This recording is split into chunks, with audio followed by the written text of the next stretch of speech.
Video لو بھائی چلو شروع کریں بسم اللہ الرحمن الرحیم. دیکھیں اس وقت جو ہے جو سارا سب سے بڑا مسئلہ ہے وہ ہے رول آف لا کا. آج جس طریقے سے مجسٹریٹ آئے ہیں انہوں نے جو ہے وارنٹ دیا ہے, ادھر چلے جاؤ, وارنٹ دیا ہے بالکل ٹھیک, ادھر چلے جاؤ, وارنٹ دیا ہے بالکل ٹھیک ہے, عزت سے آئے ہیں. اور میں جس طریقے سے اپنی تقریر ختم کی ہے میں سیدھا گھر پہ آیا ہوں, بھاگنے والا نہیں, کے پی کے نہیں جا رہا جی.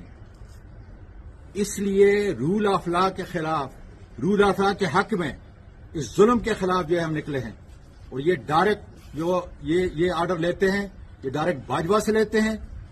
وہ اس کے اندر انوالو ہے جس نے پہلے مجھے بے لباس کیا.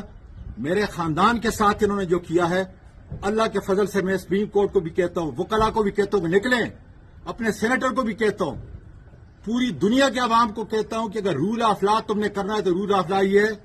انہوں نے وارنٹ میرے پاس لائے, میں تھانے کو خود حاضر ہونے کے لیے تیار ہوں, لیکن یہ کوئی طریقہ نہیں ہے کہ تشدد کریں, اس کے بعد ریمانڈ لیں, اس کے بعد جو ہے تشدد کریں, اس کے بعد بے لباس کریں, اور اس کے بعد جو ہے گھر کی جو میں اپنی تمام خواتین جو ہیں پورے ملک کی ان کو کہتا ہوں کہ میں تمہاری جنگ لڑ رہا ہوں تاکہ پھر کسی سینیٹر کو, کسی 74 سال کے کسی آدمی کو یا کسی پاکستان کے شہری کو قانون کے علاوہ اس طریقے سے جو ہے بے لباس نہ کیا جائے اور اس کی فیملی کو اس طرح جو ہے.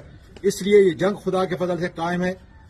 کوئی بھی میں نے جرم کیا اس کا طریقہ یہ ہے کہ مجسٹریٹ کے سامنے پیش کریں, اپنی انویسٹیگیشن کریں, اور اس کے بعد جو سزا ہے بالکل میں اس کے لیے جو ہے تیار ہوں. لیکن یہ کوئی طریقہ نہیں ہے کہ ان بدماشوں کو, سیکٹر کمانڈر کو جو ہے یہ لے کے آئیں, ان کے حکم پہ چلیں. قطعاً خدا کے فضل سے ایسا نہیں ہوگا انشاءاللہ.